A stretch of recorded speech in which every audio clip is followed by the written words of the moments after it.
Hello friends, welcome to my new blog. सुबह morning में बाबू भी मेरे साथ उठ गई थी और ये प्यारी सी बप्पी और झप्पी देकर मुझे इम्प्रेस कर रही थी। और ये बाहर का व्यू देखने के बाद ये मैंने अपनी लिए 1 कप चाय बनाई और चाय पीने के बाद फिर मैंने बच्चे के लिए नाश्ता बनाया। नाश्ते में गर्मा गर्म पराठे मैंने बच्चों को खिलाए और उनके लिए पैक भी किए।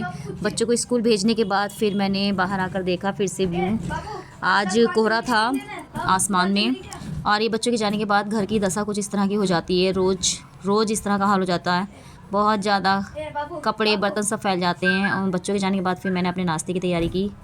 सब्ज़ी में कुछ नहीं था तो मैंने कल जो चटनी बनाई थी लाल मिर्च की, उसको मैंने तेल में अच्छे से फ्राई कर लिया था जीरे का तड़का लगा के। और अपने लिए फिर मैंने नाश्ता निकाल लिया था।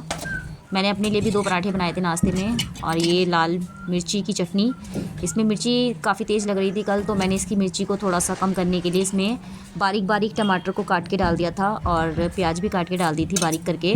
फिर मैंने नाश्ता कर लिया था अपना। नाश्ता करने के बाद में फिर ये इतने सारे ढेर सारे बर्तन हो चुके थे मेरे, और बर्तन भी साफ़ कर दिए थे फिर मैंने।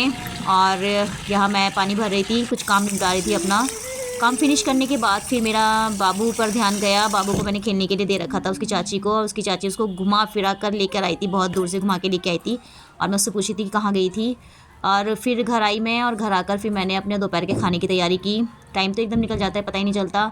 सुबह का काम निमटता नहीं कि दोपहर का तैयार हो जाता है, और दोपहर का नहीं निमटता कि शाम का तैयार हो जाता है। ऐसा ही चलता रहता है। उसके बाद फिर मैंने दोपहर की तैयारी की। बच्चों के आने से पहले पहले मैंने उनके लिए लंच बनाया दोपहर का। और फिर लंच वंच करने के बाद उसके बाद फिर हो चुका था टाइम शाम का। और शाम को मेरी बड़ी बेटी ने मुझे चाय बना कर दे दी थी। यहाँ मैं बैठी थी और ये जाती जाती धूप में, मैं अंदर ही बैठी थी कमरे में, खिड़की से धूप आ रही थी और मैं आराम से चाय पी रही थी। अब वीडियो अच्छी लगी हो तो लाइक और शेयर कमेंट जरूर कीजिएगा और चैनल को सब्सक्राइब कर लीजिएगा। बाय बाय फ्रेंड्स, मिलते हैं नेक्स्ट वीडियो में।